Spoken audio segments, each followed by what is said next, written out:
We hope you will enjoy this famous British TV show, The Poirot, and the value and effort that we bring you these shows of world-famous author Agatha Christie. If so, then why not buy us a cup of coffee? Look for the link in the description below. Make sure you subscribe to this channel so that you will not miss another video. Thank you for supporting this channel. It is appreciated.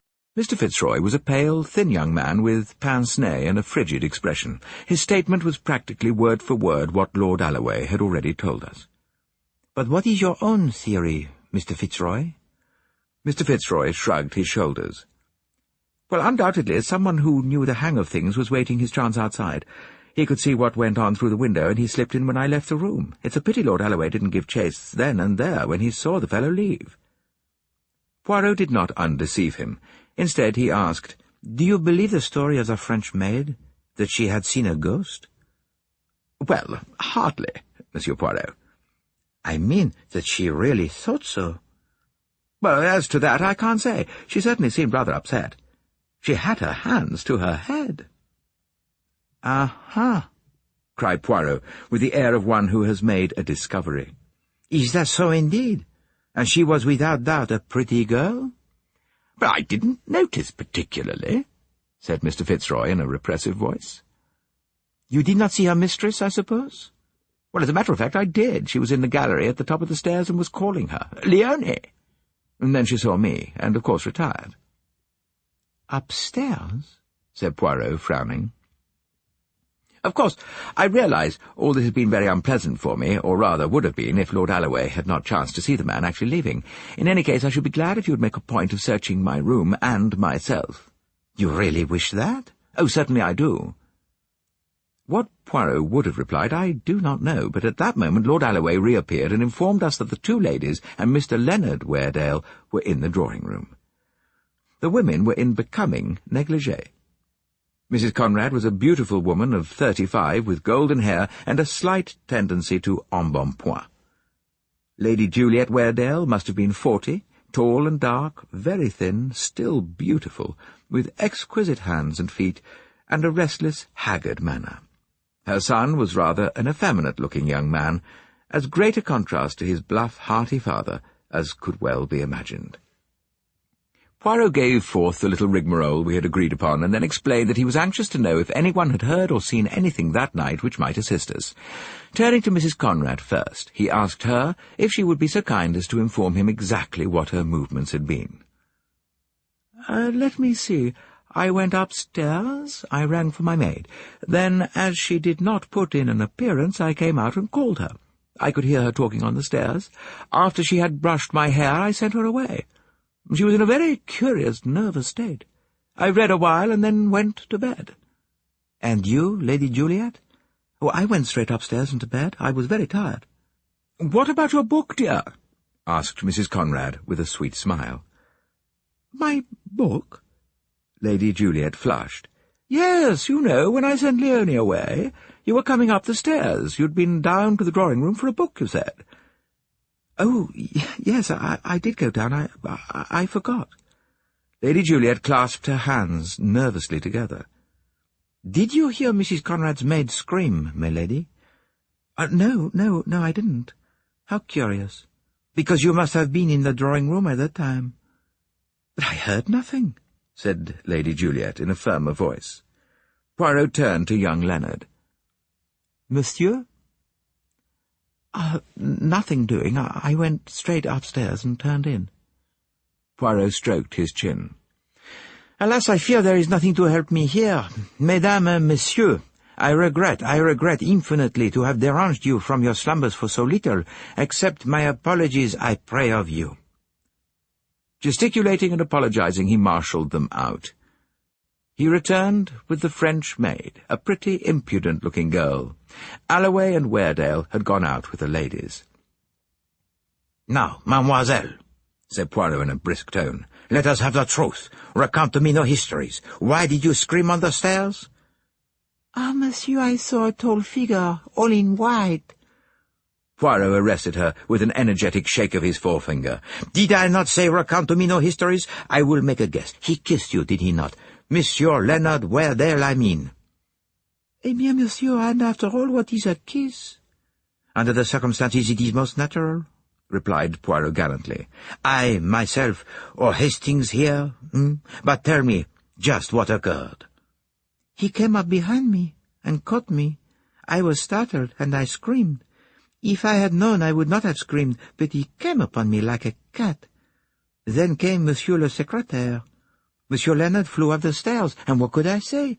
Especially to a jeune homme comme ça, tellement comme il faut. Ma foi, I invent a ghost.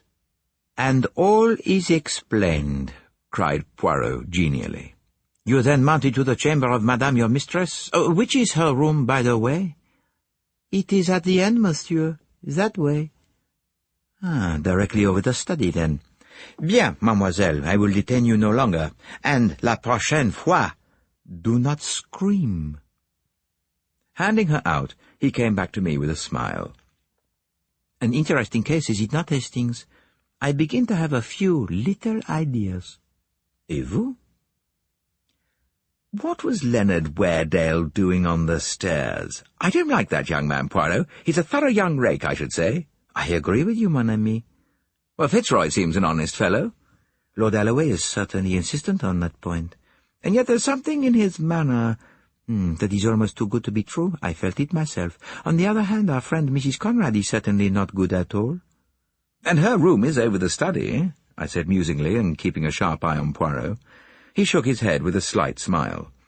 No, mon ami, I cannot bring myself seriously to believe that immaculate lady swarmed down the chimney or let herself down from the balcony. As he spoke, the door opened, and to my great surprise, Lady Juliet Weardale flitted in. Monsieur Poirot, she said somewhat breathlessly, can I speak to you alone? Milady, Captain Hastings is as my other self. You can speak before him as though he were a thing of no account. Not there at all. Be seated, I pray you. She sat down, still keeping her eyes fixed on Poirot. What I have to say is rather difficult. You are in charge of this case. If the papers were to be returned, would that end the matter? I mean, could it be done without questions being asked? Poirot stared hard at her. Let me understand you, madame. They are to be placed in my hand, is that right? And I am to return them to Lord Alloway on the condition that he asks no questions as to where I got them? She bowed her head. That is what I mean. But I must be sure there will be no publicity.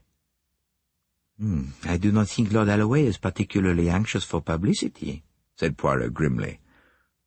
You accept, then? She cried eagerly in response.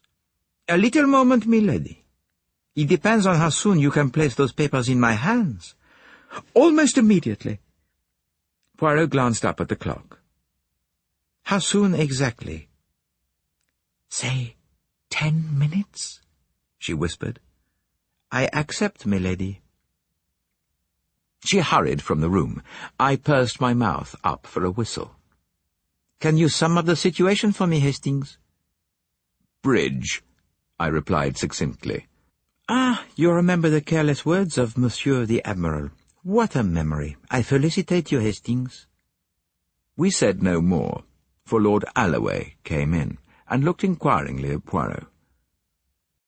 Have you any further ideas, Monsieur Poirot? I'm afraid the answers to your questions have been rather disappointing. Not at all, milord. They have been quite sufficiently illuminating. It will be unnecessary for me to stay here any longer, and so, with your permission, I will return at once to London.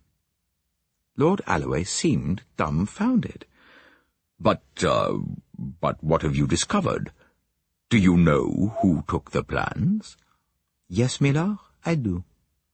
Tell me, in the case of the papers being returned to you anonymously, you would prosecute no further inquiry? Lord Alloway stared at him. Do you mean on payment of a sum of money? No, milord. Returned unconditionally. Well, of course, the recovery of the plans is the great thing, said Lord Alloway slowly. He still looked puzzled and uncomprehending. Then I should seriously recommend you to adopt that course. Only you, the Admiral, and your secretary know of the loss. Only they need know of the restitution. and you may count on me to support you in every way. Lay the mystery on my shoulders. You asked me to restore the papers? I have done so. You know no more." He rose and held out his hand. "Milord, I am glad to have met you. I have faith in you and your devotion to England. You will guide her destinies with a strong, sure hand." "Monsieur Poirot, I swear to you that I will do my best.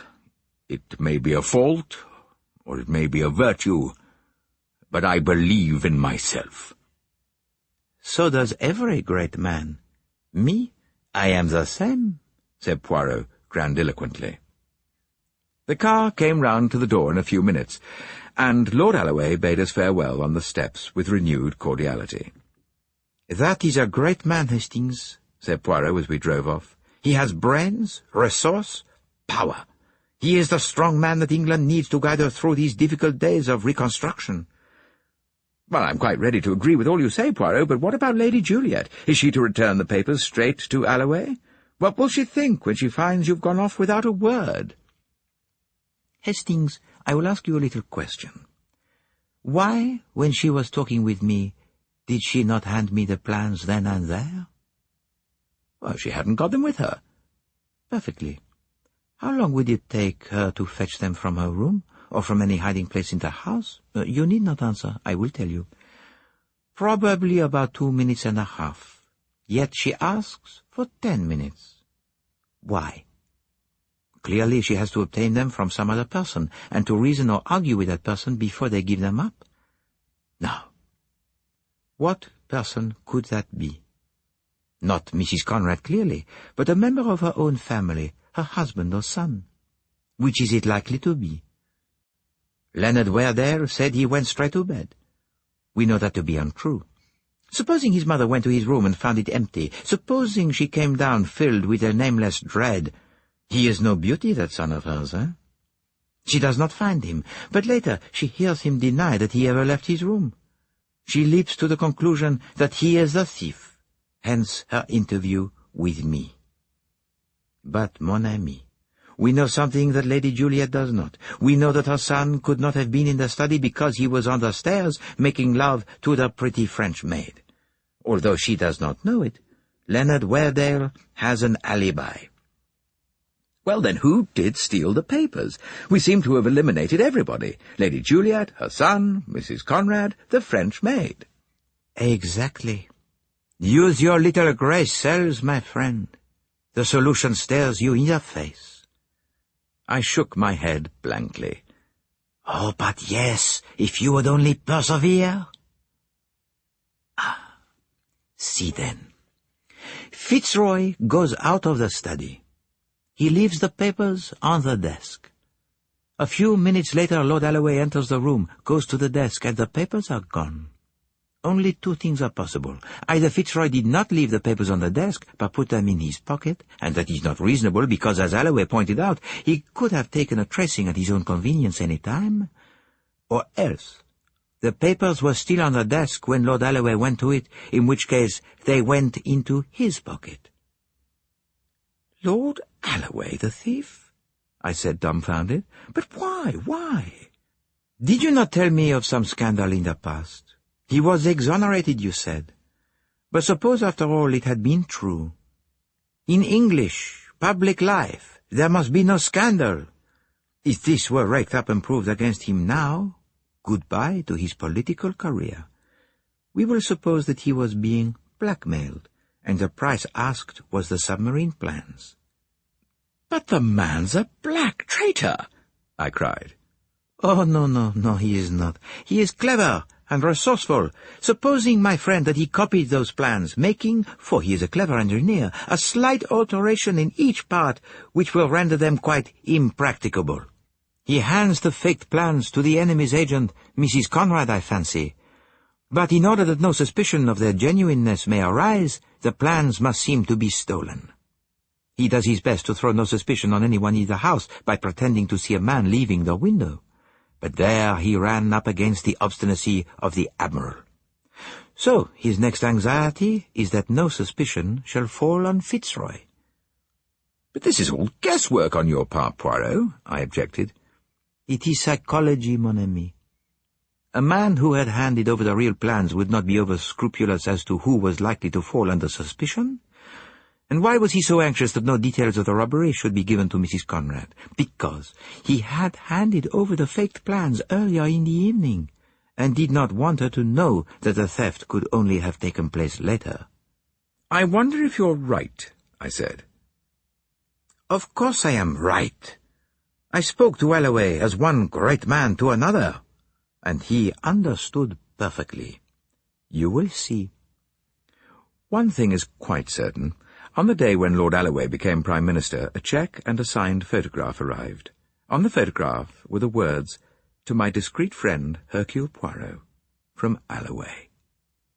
I believe that the Z type of submarine is causing great exultation in naval circles. They say it will revolutionize modern naval warfare. I've heard that a certain foreign power essayed to construct something of the same kind, and the result was a dismal failure. But I still consider that Poirot was guessing. He will do it once too often one of these days. The Cornish Mystery. "Mrs. Pengelly," announced our landlady, and withdrew discreetly. Many unlikely people came to consult Poirot, but to my mind, the woman who stood nervously just inside the door, fingering her feather neckpiece, was the most unlikely of all. She was so extraordinarily commonplace. A thin, faded woman of about 50, dressed in a braided coat and skirt, some gold jewellery at her neck, and with her grey hair surmounted by a singularly unbecoming hat. In a country town, you pass 100 Mrs. Pengellys in the street every day. Poirot came forward and greeted her pleasantly, perceiving her obvious embarrassment. "Madame, take a chair, I beg of you. My colleague, Captain Hastings." The lady sat down, murmuring uncertainly, "You are Mr. Poirot, the detective?" "At your service, madame." But our guest was still tongue-tied. She sighed, twisted her fingers, and grew steadily redder and redder. "There is something I can do for you, madame?" "Well, I thought... Well, that is... You see..." "Proceed, madame, I beg of you. Proceed." Mrs. Pengelly, thus encouraged, took a grip on herself. "It's this way, Monsieur Poirot. I don't want to have anything to do with the police. No, I wouldn't go to the police for anything. But all the same, I'm sorely troubled about something, and yet I don't know if I ought—" She stopped abruptly. "Oh, me, I have nothing to do with the police. My investigations are strictly private." Mrs. Pengelly caught at the word. "Private, that's what I want. I don't want any talk or fuss or things in the papers. Wicked it is, the way they write things until the family could never hold up their heads again. And it isn't as though I was even sure. It's just a dreadful idea that's come to me and put it out of my head. I can't." She paused for breath. "And all the time I may be wickedly wrong in poor Edward. It's a terrible thought for any wife to have, but you do read of such dreadful things nowadays." "Permit me, it is of your husband you speak?" "Yes." "And you suspect him of what?" I don't like even to say it, Monsieur Poirot, but you do read of such things happening, and the poor soul's suspecting nothing." I was beginning to despair of the lady's ever coming to the point, but Poirot's patience was equal to the demand made upon it. "Speak without fear, madame. Think what joy will be yours if you are able to prove your suspicions unfounded." "That's true. Anything's better than this wearing uncertainty. Oh, Monsieur Poirot, I'm dreadfully afraid I'm being poisoned." "What makes you think so?" Mrs. Pengelly, her reticence leaving her, plunged into a full recital more suited to the ears of her medical attendant. "Pain and sickness after food, eh?" said Poirot thoughtfully. "You have a doctor attending you, madame? What does he say?" "Well, he says it's acute gastritis, Monsieur Poirot, but I can see that he's puzzled and uneasy, and he's always altering the medicine, but nothing does any good." "You have spoken of your fears to him?" No, indeed, Monsieur Poirot. He might get about in the town, and perhaps it is gastritis. All the same, it's very odd that whenever Edward is away for the weekend, I'm quite all right again. Even Frida noticed that. Oh, my niece, Monsieur Poirot. And then there's that bottle of weed killer. Never used, the gardener says, and yet it's half empty. She looked appealingly at Poirot. He smiled reassuringly at her and reached for a pencil and notebook. "Let us be businesslike, madame. Now then, you and your husband reside where?" "𝗏𝗏, a small market town in Cornwall." "You have lived there long?" 14 years. "And your household consists of you and your husband? Any children?" "No." "But a niece, I think you said?" Yes, Frida Stanton, the child of my husband's only sister. She's lived with us for the last 8 years. Well, that is, until a week ago." "Oh, and what happened a week ago?" "Well, things hadn't been very pleasant for some time. I don't know what had come over Frida. She was so rude and impertinent, and her temper something shocking. And in the end she flared up one day, and out she walked and took rooms of her own in the town. I've not seen her since. Better leave her to come to her senses, so Mr. Radnor says." "Who is Mr. Radnor?" Some of Mrs. Pengelly's initial embarrassment returned. "Oh, he's just a friend. Very pleasant young fellow." "Anything between him and your niece?" "Oh, nothing whatever," said Mrs. Pengelly emphatically. Poirot shifted his ground. "You and your husband are, I presume, in comfortable circumstances?" "Yes, we're very nicely off." "And the money, is it yours or your husband's?" "Oh, it's all Edward's. I've nothing of my own." "You see, madame, to be businesslike we must be brutal. We must seek for a motive. Your husband, he would not poison you just pour passer le temps. Do you know of any reason why he should wish you out of the way?" "Oh, there's the yellow-haired hussy who works for him," said Mrs. Pengelly with a flash of temper. "My husband's a dentist, Monsieur Poirot, and nothing would do, but he must have a smart girl, as he said, with bobbed hair and a white overall to make his appointments and mix his fillings for him. It's come to my ears, but there've been fine goings-on, though of course he swears it's all right." "In this bottle of weed killer, madame, who ordered it?" "My husband, about a year ago." "Your niece now, has she any money of her own?" "About £50 a year, I should say." "She'd be glad enough to come back and keep house for Edward if I left him." "You have contemplated leaving him, then?" "I don't intend to let him have it all his own way. Women aren't the downtrodden slaves they were in the old days, Monsieur Poirot." "Ah, I congratulate you on your independent spirit, madame, but let us be practical. You returned to 𝗏𝗏 today?" "Yes, I came up by an excursion. 6 this morning the train started, and the train goes back at 5 this afternoon." "Bien. I have nothing of great moment on hand. I can devote myself to your little affair. Tomorrow I shall be in 𝗏𝗏. Shall we say that Hastings here is a distant relative of yours, the son of your second cousin? And me, I am his eccentric foreign friend. In the meantime, eat only what is prepared by your own hands or under your eye. You have a maid whom you trust?" "Oh, Jessie's a very good girl, I'm sure." "Till tomorrow then, madame, and be of good courage." Poirot bowed the lady out and returned thoughtfully to his chair. His absorption was not so great, however, that he failed to see 2 minute strands of feather scarf wrenched off by the lady's agitated fingers. He collected them carefully and consigned them to the waste-paper basket. "What do you make of the case, Hastings?" "Well, nasty business, I should say." "Yes, if what the lady suspects be true. But is it? Woe betide any husband who orders a bottle of weed killer nowadays. If his wife suffers from gastritis and is inclined to be of hysterical temperament, the fat is in the fire." "Well, you think that's all there is to it?" "Ah, voilà, I do not know, Hastings. But the case interests me enormously. For, you see, it has positively no new features. Hence the hysterical theory, and yet Mrs. Pengelly did not strike me as being a hysterical woman. Yet, if I mistake not, we have here a very poignant human drama. Tell me, Hastings, What do you consider Mrs. Pengelly's feelings towards her husband to be? Loyalty struggling with fear, I suggested. Yet, ordinarily, a woman will accuse anyone in the world, but not her husband. She will stick to her belief in him through thick and thin. Well, the other woman complicates the matter.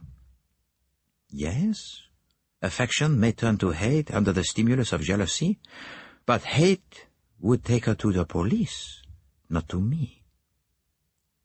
She would want an outcry, a scandal.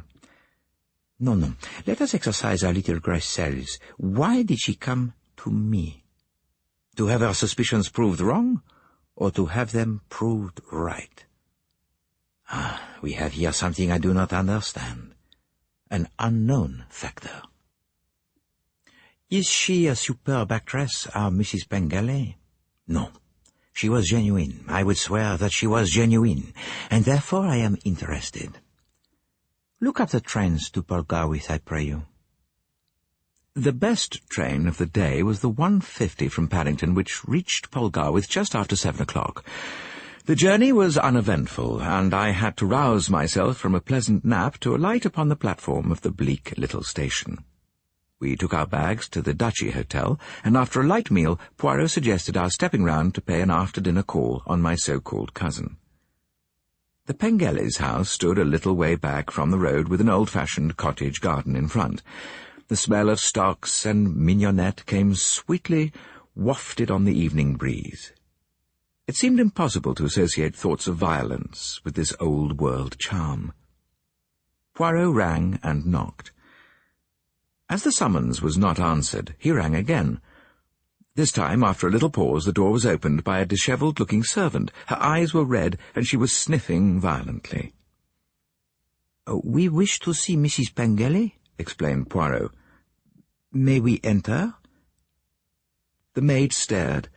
Then, with unusual directness, she answered, Haven't you heard, then? She's dead. Died this evening, about half an hour ago. We stood staring at her, stunned. What did she die of? I asked at last. There's someone could tell. She gave a quick glance over her shoulder. If it wasn't that somebody ought to be in a house with the missus, I'd pack my box and go tonight. But I'll not leave her dead with no one to watch by her. It's not my place to say anything, and I'm not going to say anything, but everybody knows. It's all over the town. And if Mr. Radnor don't write to the Home Secretary, someone else will. The doctor may say what he likes. Didn't I see the master with my own eyes a-lifting down of the weed killer from the shelf this very evening? And didn't he jump when he turned round and saw me watching of him? And the missus gruel there on the table all ready to take to her? Not another bit of food passes my lips while I'm in this house. Not if I dies for it. Where does the doctor live who attended your mistress? Dr. Adams, round the corner in High Street, the second house. Poirot turned away abruptly. He was very pale. For a girl who was not going to say anything, that girl said a lot, I remarked dryly. Poirot struck his clenched hand into his palm. An imbecile! A criminal imbecile, that is what I have been, Hastings. I have boasted of my little grey cells, and now I have lost a human life, a life that came to me to be saved. Never did I dream that anything would happen so soon. May the good God forgive me, but I never believed anything would happen at all. Her story seemed to me artificial. Here we are, the doctors. Let us see what he can tell us. Dr. Adams was the typical, genial, red-faced country doctor of fiction. He received us politely enough, but at a hint of our errand, his red face became purple. Damned nonsense, every word of it. Wasn't I in attendance on the case? Gastritis, pure and simple. This town's a hotbed of gossip. A lot of scandal-mongering old women get together and invent God knows what. They read these scurrilous rags of newspapers and nothing will suit them but that someone in their town shall get poisoned too. They see a bottle of weed killer on a shelf and, hey, presto, away goes their imagination with the bit between its teeth. I know Edward Pengelly. He wouldn't poison his grandmother's dog. And why should he poison his wife? You tell me that. There is one thing, Monsieur le Docteur, that perhaps you do not know. And very briefly, Poirot outlined the main facts of Mrs. Pengelly's visit to him. Oh, no one could have been more astonished than Dr. Adams. His eyes almost started out of his head. "God bless my soul!" he ejaculated. "The poor woman must have been mad. Why didn't she speak to me? I mean, that was the proper thing to do." "And have her fears ridiculed?" "Oh, not at all, not at all. I hope I've got an open mind." Poirot looked at him and smiled. The physician was evidently more perturbed than he cared to admit. As we left the house, Poirot broke into a laugh.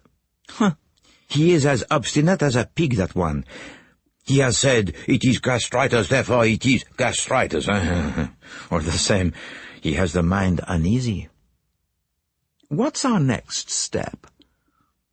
"A return to the inn, and a night of horror upon one of your English provincial beds, mon ami. It is a thing to make pity, the cheap English bed." "And tomorrow?" "Rien à faire. We must return to town and await developments." "Well, that's very tame," I said, disappointed. "Suppose there are none?" "Oh, there will be. I can promise you that. Our old doctor may give as many certificates as he pleases. He cannot stop several hundred tongues from wagging, and they will wag to some purpose, I can tell you that." Our train for town left at 11 the following morning. Before we started for the station, Poirot expressed a wish to see Miss Frida Stanton, the niece mentioned to us by the dead woman. We found the house where she was lodging easily enough. With her was a tall, dark young man, whom she introduced in some confusion as Mr. 𝗘𝗽𝗆𝗆. Miss Frida Stanton was an extremely pretty girl of the old Cornish type, dark hair and eyes and rosy cheeks. There was a flash in those same dark eyes which told of a temper that it would not be wise to provoke. "Poor auntie," she said, when Poirot had introduced himself and explained his business. "It's terribly sad. I've been wishing all morning that I'd been kinder and more patient." "You stood a great deal, Frida," interrupted Radnor. "Yes, Jacob, but I've got a sharp temper, I know. After all, it was only silliness on auntie's part. I ought to have just laughed and not minded. Of course, it was all nonsense, her thinking that Uncle was poisoning her. She was worse after any food he gave her, but I'm sure it was only from thinking about it. She made up her mind she would be, and then she was." "What was the actual cause of your disagreement, mademoiselle?" Miss Stanton hesitated, looking at Radnor. That young gentleman was quick to take the hint. "Well, I must be getting along, Frida. See you this evening. Goodbye, gentlemen. You're on your way to the station, I suppose?" Poirot replied that we were, and Radnor departed. "You are affianced, is it not so?" demanded Poirot with a sly smile. Frida Stanton blushed and admitted that such was the case. "And that was really the whole trouble with auntie," she added. "She did not approve of the match for you?" "Oh, it wasn't that so much, but you see, she—" The girl came to a stop. "Yes?" encouraged Poirot gently. "Well, it seems a rather horrid thing to say about her now she's dead, but you'll never understand unless I tell you. Auntie was absolutely infatuated with Jacob." "Indeed?" "Yes, wasn't it absurd? She was over 50 and he's not quite 30, but there it was. She was silly about him. I had to tell her at last that it was me he was after, and she carried on dreadfully. She wouldn't believe a word of it, and was so rude and insulting that it's no wonder I lost my temper. I talked it over with Jacob, and we agreed that the best thing to do was for me to clear out for a bit till she came to her senses. Poor auntie. I suppose she was in a queer state altogether." "It would certainly seem so. Thank you, mademoiselle, for making things so clear to me." A little to my surprise, Radnor was waiting for us in the street below. "I can guess pretty well what Frida has been telling you," he remarked. "It was a most unfortunate thing to happen, and very awkward for me, as you can imagine. I need hardly say that it was none of my doing. I was pleased at first, because I imagined the old woman was helping on things with Frida. The whole thing was absurd, but extremely unpleasant." "When are you and Miss Stanton going to be married?" "Or soon, I hope. Now, Monsieur Poirot, I'm going to be candid with you. I know a bit more than Frida does. She believes her uncle to be innocent. I am not so sure, but I can tell you one thing. Well, I'm going to keep my mouth shut about what I do know. Let sleeping dogs lie. I don't want my wife's uncle tried and hanged for murder. Why do you tell me this? Because I've heard of you, and I know you're a clever man. It's quite possible that you might ferret out a case against him, but I put it to you, what good is that? The poor woman is past help, and she'd have been the last person to want a scandal. Why, she'd turn in her grave at the mere thought of it. Oh, you are probably right there. You want me to hush it up, then? Well, that's my idea. I'll admit frankly that I'm selfish about it. I've got my way to make, and I'm building up a good little business as a tailor and an outfitter. Most of us are selfish, Mr. Radnor. Not all of us admit it so freely. I will do what you ask, but I tell you frankly you will not succeed in hushing it up. Why not? Poirot held up a finger. It was market day, and we were passing the market. A busy hum came from within. The voice of the people. That is why, Mr. Radnor.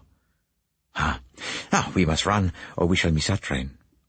Very interesting, is it not, Hastings? Said Poirot, as the train steamed out of the station. He had taken out a small comb from his pocket, also a microscopic mirror, and was carefully arranging his moustache, the symmetry of which had become slightly impaired during our brisk run. "Well, you seem to find it so," I replied. "To me, it's all rather sordid and unpleasant. There's hardly any mystery about it." I agree with you. There is no mystery whatever. "Well, I suppose we can accept the girl's rather extraordinary story of her aunt's infatuation. That seemed the only fishy part to me. She was such a nice, respectable woman." There is nothing extraordinary about that. It is completely ordinary. If you read the papers carefully, you will find that often a nice, respectable woman of that age leaves her husband she has lived with for 20 years, and sometimes a whole family of children as well, in order to link her life with that of a young man considerably her junior. You admire les femmes, Hastings. You prostrate yourself before all of them who are good-looking and have the good taste to smile upon you, but psychologically you know nothing whatever about them. In the autumn of a woman's life, there comes always one mad moment when she longs for romance, for adventure, before it is too late. It comes none the less surely to a woman because she is the wife of a respectable dentist in a country town. And you think that a clever man might take advantage of such a moment? "Well, I shouldn't call Pengelly so clever," I mused. "He's got the whole town by the ears. And yet I suppose you're right. The only two men who know anything, Radnor and the doctor, both want to hush it up. Now, he's managed that somehow. I wish we'd seen the fellow." "You can indulge your wish, return by the next train and invent an aching molar." I looked at him keenly. "I wish I knew what you considered so interesting about the case." "My interest is very aptly summed up by a remark of yours, Hastings. After interviewing the maid, you observed that for someone who was not going to say a word, she had said a good deal." "Oh," I said doubtfully, and then I harped back to my original criticism. "I wonder why you made no attempt to see Pengelly." "Mon ami, I give him just 3 months. Then I shall see him for as long as I please. In the dock." For once I thought Poirot's prognostications were going to be proved wrong. The time went by, and nothing transpired as to our Cornish case. Other matters occupied us, and I had nearly forgotten the Pengelly tragedy when it was suddenly recalled to me by a short paragraph in the paper which stated that an order to exhume the body of Mrs. Pengelly had been obtained from the Home Secretary. A few days later, and the Cornish mystery was the topic of every paper. It seemed that gossip had never entirely died down, and when the engagement of the widower to Miss Marks, his secretary, was announced, the tongues burst out again louder than ever. Finally, a petition was sent to the Home Secretary. The body was exhumed. Large quantities of arsenic were discovered, and Mr. Pengelly was arrested and charged with the murder of his wife. Poirot and I attended the preliminary proceedings. The evidence was much as might have been expected. Dr. Adams admitted that the symptoms of arsenical poisoning might easily be mistaken for those of gastritis. The Home Office expert gave his evidence. The maid, Jessie, poured out a flood of voluble information, most of which was rejected, but which certainly strengthened the case against the prisoner. Frida Stanton gave evidence as to her aunt's being worse whenever she ate food prepared by her husband. Jacob Radnor told how he had dropped in unexpectedly on the day of Mrs. Pengelly's death, and found Pengelly replacing the bottle of 𝗏𝗃𝗃 on the pantry shelf, Mrs. Pengelly's gruel being on the table close by. Then Miss Marks, the fair-haired secretary, was called, and wept and went into hysterics, and admitted that there had been passages between her and her employer, and that he had promised to marry her in the event of anything happening to his wife.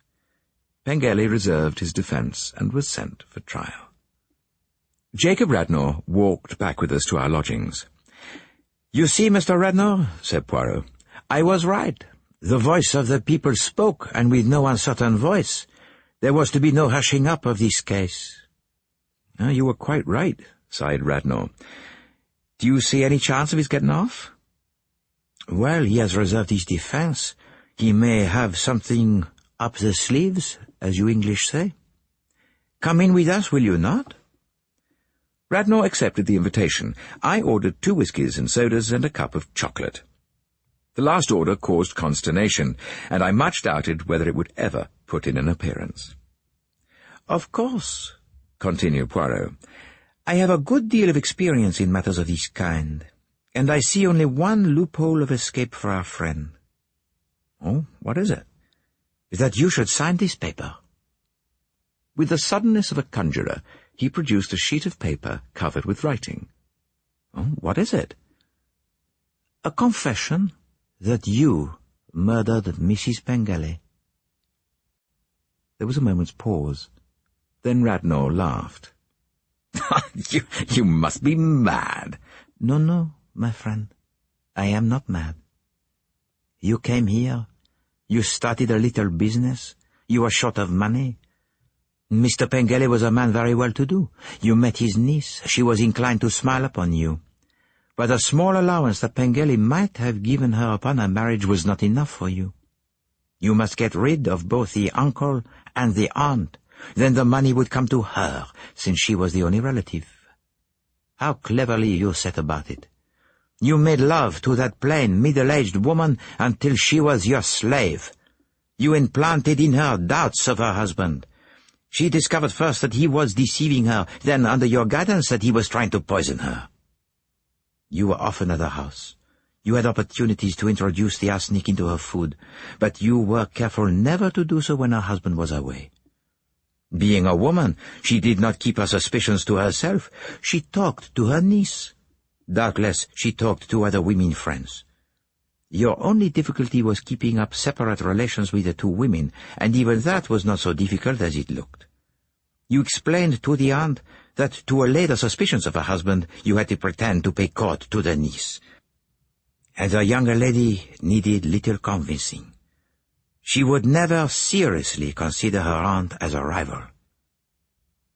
But then Mrs. Pengelly made up her mind, without saying anything to you, to consult me.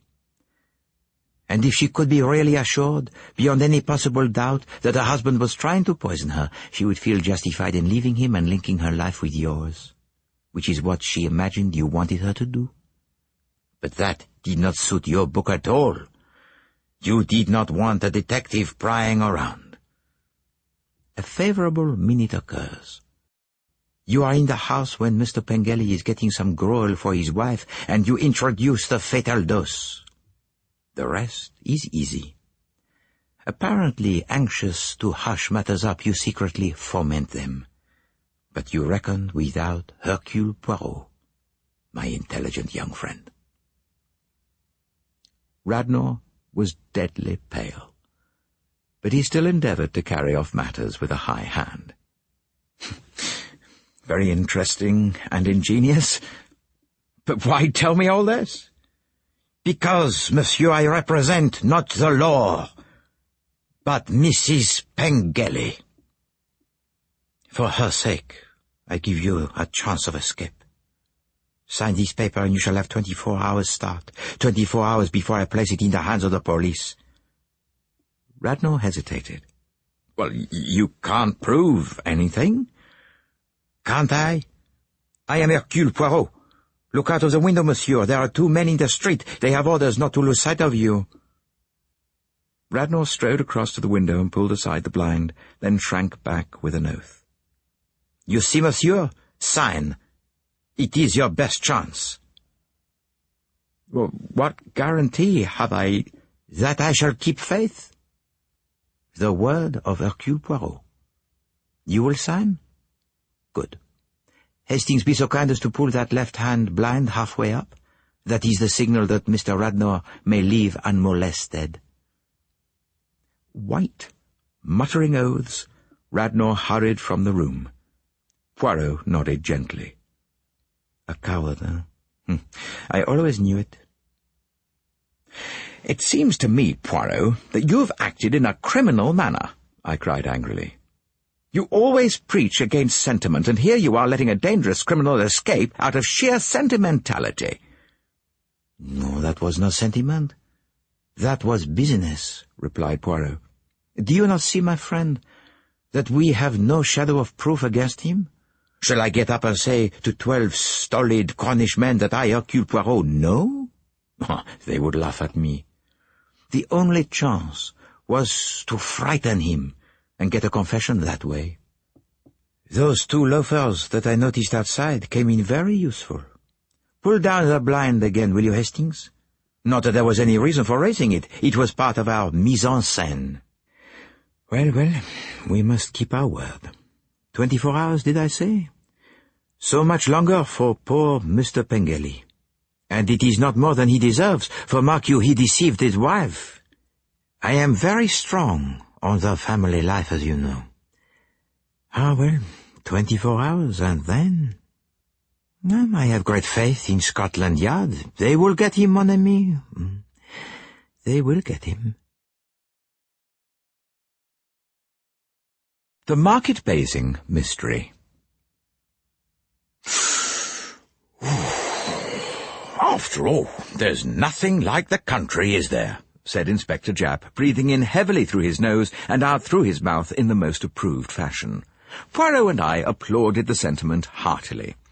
It had been the Scotland Yard inspector's idea that we should all go for the weekend to the little country town of Market Basing.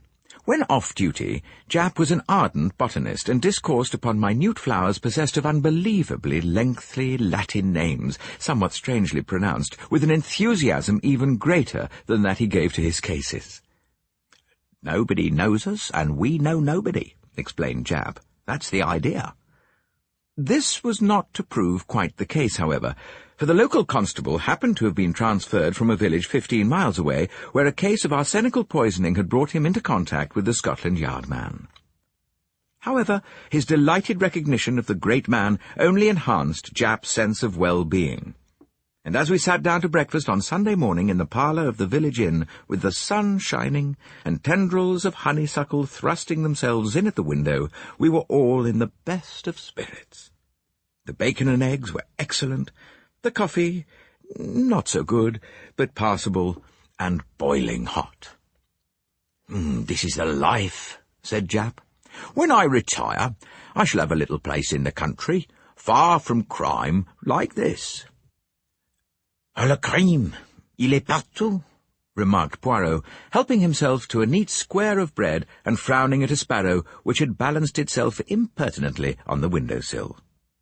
I quoted lightly, "That rabbit has a pleasant face. His private life is a disgrace. I really could not tell to you the awful things that rabbits do." "Lord," said Japp, stretching himself backwards, "I believe I can manage another egg and perhaps a rasher or 2 of bacon. What do you say, Captain?" "Oh, I'm with you," I returned heartily. "What about you, Poirot?" Poirot shook his head. "One must not so replenish the stomach that the brain refuses to function," he remarked. At that moment, however, an imposing form blocked the doorway. It was Constable Pollard. "I hope you'll excuse me troubling the inspector, gentlemen, but I'll be glad of his advice." "I'm on holiday," said Japp hastily. "No work for me. What's the case?" "Well, a gentleman up at Lee Hall shot himself through the head." "Well, they will do it," said Japp prosaically. Debt, or a woman, I suppose? Sorry, I can't help you, Pollard. Well, the point is, said the constable, that he can't have shot himself. Leastways, that's what Dr. Giles says. Japp put down his cup. Can't have shot himself? What do you mean? Well, that's what Dr. Giles said, repeated Pollard. He says it's plumb impossible. He's puzzled to death, the door being locked on the inside and the windows bolted, but he sticks to it that the man couldn't have committed suicide. That settled it. The further supply of bacon and eggs were waved aside, and a few minutes later we were all walking as fast as we could in the direction of Lee House, Japp eagerly questioning the constable. The name of the deceased was Walter Prothero. He was a man of middle age and something of a recluse. He had come to Market Basing 8 years ago and rented Lee House, a rambling, dilapidated old mansion fast falling into ruin. He lived in a corner of it, his wants attended to by a housekeeper whom he had brought with him. Miss Clegg was her name, and she was a very superior woman and highly thought of in the village. Just lately, Mr. Prothero had had visitors staying with him, a Mr. and Mrs. Parker from London. This morning, unable to get a reply when she went to call her master, and finding the door locked, Miss Clegg became alarmed and telephoned for the police and the doctor. Constable Pollard and Dr. Giles had arrived at the same moment. Their united efforts had succeeded in breaking down the oak door of his bedroom. Mr. Prothero was lying on the floor, shot through the head, and the pistol was clasped in his right hand. It looked a clear case of suicide. After examining the body, however, Dr. Giles became clearly perplexed, and finally he drew the constable aside and communicated his perplexities to him, whereupon Pollard had at once thought of Japp. Leaving the doctor in charge, he had hurried down to the inn. By the time the constable's recital was over, we had arrived at Lee House, a big, desolate house surrounded by an unkempt, weed-ridden garden. The front door was open, and we passed at once into the hall, and from there into a small morning room whence proceeded the sound of voices. 4 people were in the room. A somewhat flashily dressed man with a shifty, unpleasant face to whom I took an immediate dislike. A woman of much the same type, though handsome in a coarse fashion. Another woman dressed in neat black who stood apart from the rest and whom I took to be the housekeeper, and a tall man dressed in sporting tweeds with a clever, capable face, and who was clearly in command of the situation. "Dr. Giles," said the constable, "this is Detective Inspector Japp of Scotland Yard and his 2 friends." The doctor greeted us and made us known to Mr. and Mrs. Parker. Then we accompanied him upstairs. Pollard, in obedience to a sign from Japp, remained below, as it were, on guard over the household. The doctor led us upstairs and along a passage. A door was open at the end. Splinters hung from the hinges, and the door itself had crashed to the floor inside the room. We went in. The body was still lying on the floor. Mr. Prothero had been a man of middle age, bearded, with grey hair at the temples. Japp went and knelt by the body. Said Japp. "Bullet entered the head behind the left ear?" "Exactly," said the doctor. "Clearly impossible for him to have fired it himself. He'd have had to twist his hand right round his head. It couldn't have been done." "Yet you found the pistol clasped in his hand? Well, where is it, by the way?" The doctor nodded to the table. "But it wasn't clasped in his hand," he said. "It was inside the hand, but the fingers weren't closed over it." "Put there afterwards," said Japp. "That's clear enough." He was examining the weapon. 1 cartridge fired. "We'll test it for fingerprints, but I doubt we'll find any but yours, Dr. Giles. How long has he been dead?" "Sometime last night. I can't give the time to an hour or so, as those wonderful doctors in detective stories do. Roughly, he's been dead about 12 hours. So far, Poirot had not made a move of any kind. He had remained by my side, watching Japp at work and listening to his questions. Only from time to time he had sniffed the air very delicately and as if puzzled. I, too, had sniffed, but could detect nothing to arouse interest. The air seemed perfectly fresh and devoid of odour, and yet from time to time Poirot continued to sniff it dubiously, as though his keener nose detected something I had missed. Now, as Japp moved away from the body, Poirot knelt down by it. He took no interest in the wound. I thought at first that he was examining the fingers of the hand that had held the pistol, but in a minute I saw that it was a handkerchief carried in the coat sleeve that interested him. Mr. Prothero was dressed in a dark grey lounge suit. Finally, Poirot got up from his knees, but his eyes still strayed back to the handkerchief as though puzzled. The others had raised the door. I realized that they were hunting for the key. They looked in vain. "Well, that settles it," said Japp. "The window's shut and bolted. The murderer left by the door, locking it and taking the key with him. He thought it would be accepted that Prothero had locked himself in and shot himself, and that the absence of the key would not be noticed. You agree, Monsieur Poirot?" I agree, yes. But it would have been simpler and better to slip the key back inside the room under the door. Then it would look as though it had fallen from the lock. "Ah, well, you can't expect everybody to have the bright ideas that you have. You'd have been a holy terror if you'd taken to crime. Any remarks to make, Monsieur Poirot?" Poirot, it seemed to me, was somewhat at a loss. He looked round the room and remarked mildly and almost apologetically, "He smoked a lot, this monsieur." Well, true enough, the grate was filled with cigarette stubs, as was an ashtray that stood on a small table near the big armchair. "Well, he must have got through about 20 cigarettes last night," remarked Japp. Stooping down, he examined the contents of the grate carefully, then transferred his attention to the ashtray. "Yeah, they're all the same kind," he announced, "and smoked by the same man. There's nothing there, Monsieur Poirot." "I did not suggest that there was," murmured my friend. "Huh!" cried Japp. "What's this?" He pounced on something bright and glittering that lay on the floor near the dead man. "A broken cufflink. I wonder who this belongs to. Dr. Giles, I'll be obliged if you'd go down and send up the housekeeper."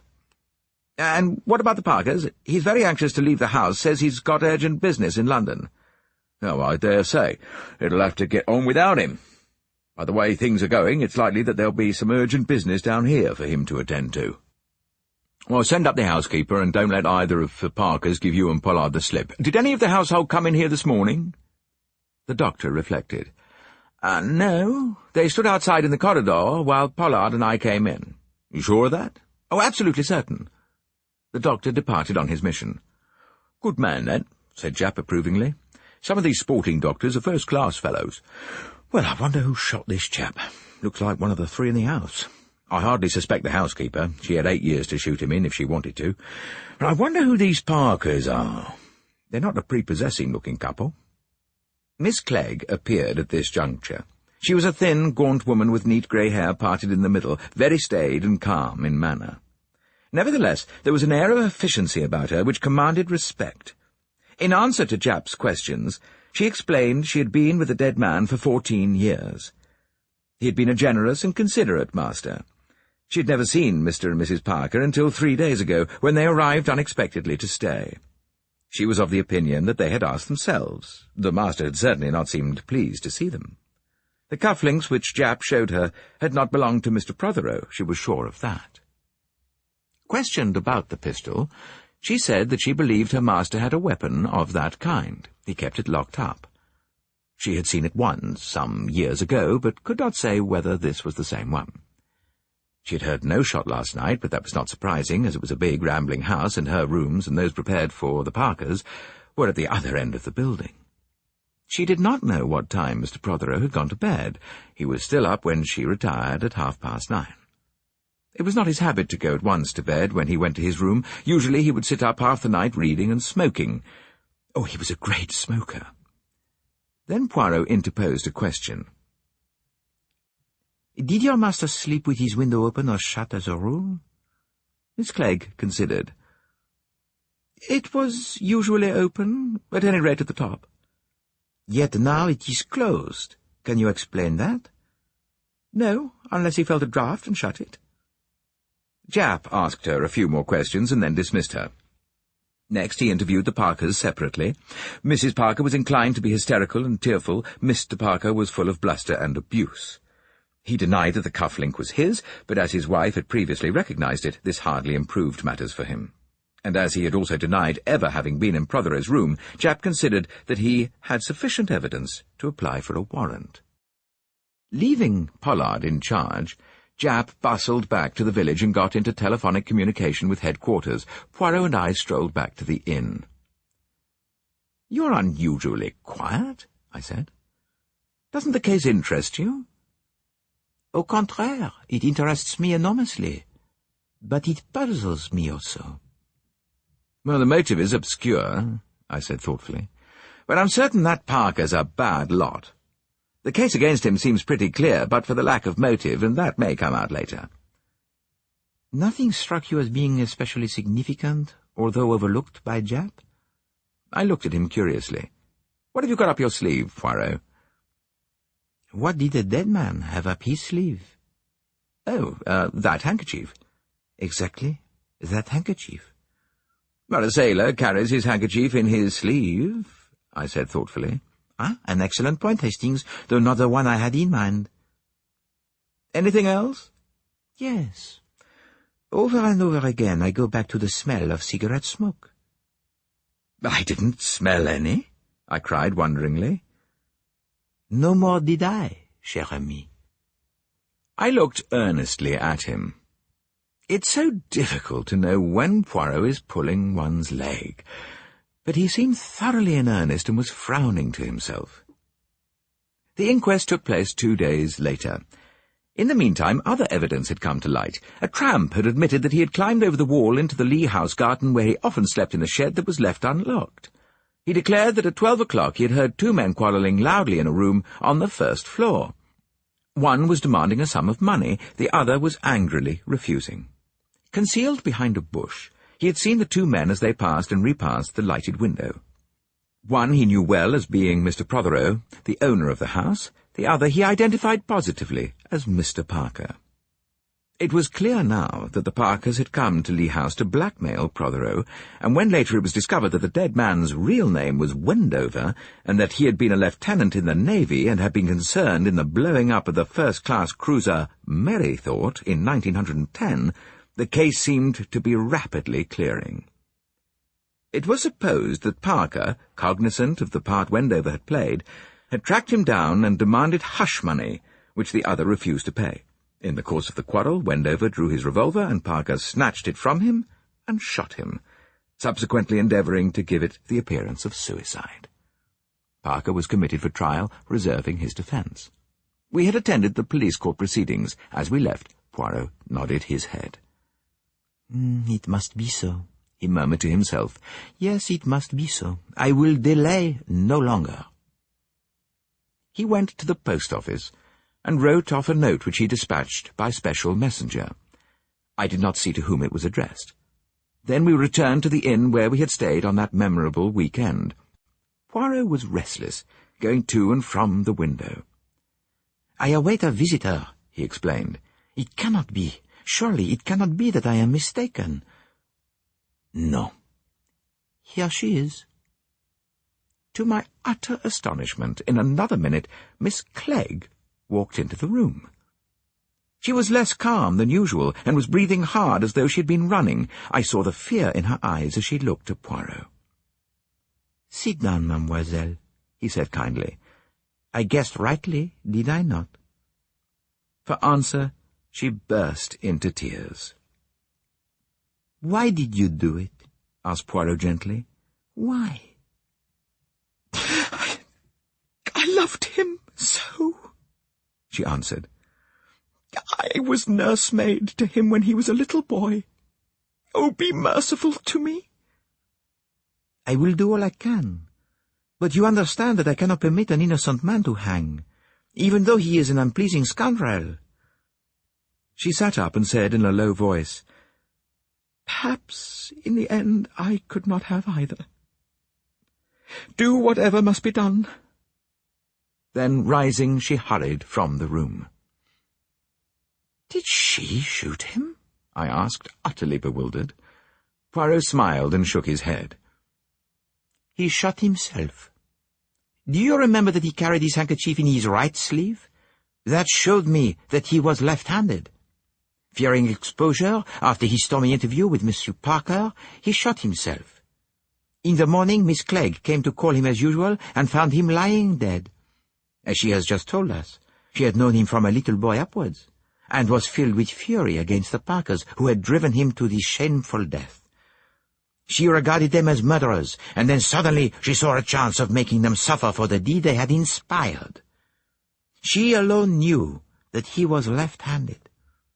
She changed the pistol to his right hand, closed and bolted the window, dropped the bit of cufflink she had picked up in one of the downstairs rooms, and went out locking the door and removing the key. "Poirot," I said in a burst of enthusiasm, "you are magnificent! All that from the one little clue of the handkerchief." "And the cigarette smoke. If the window had been closed, and all those cigarettes smoked, the room ought to have been full of stale tobacco. Instead, it was perfectly fresh.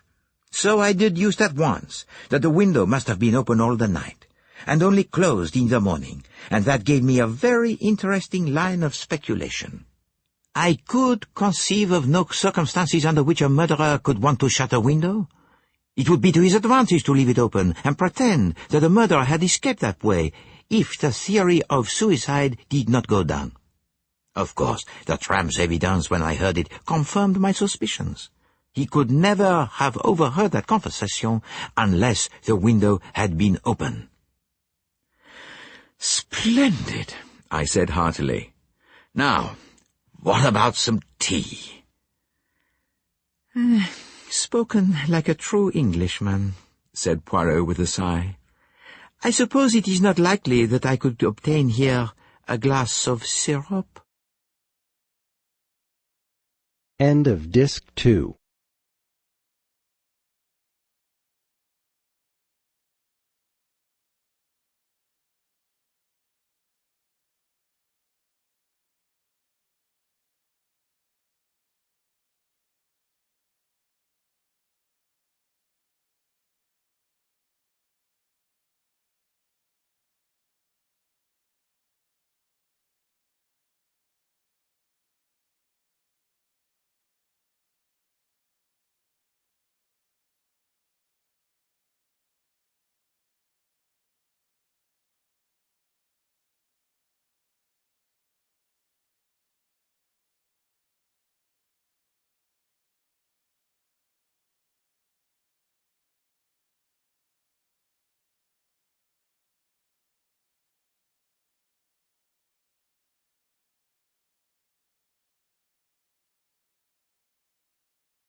If you enjoyed this audio and the value and effort that we bring you these audios of world-class authors, then why not buy us a cup of coffee? Look for the link below in the description area. Make sure you subscribe to this channel so that you will not miss another audio. Thank you for supporting this channel. It is appreciated.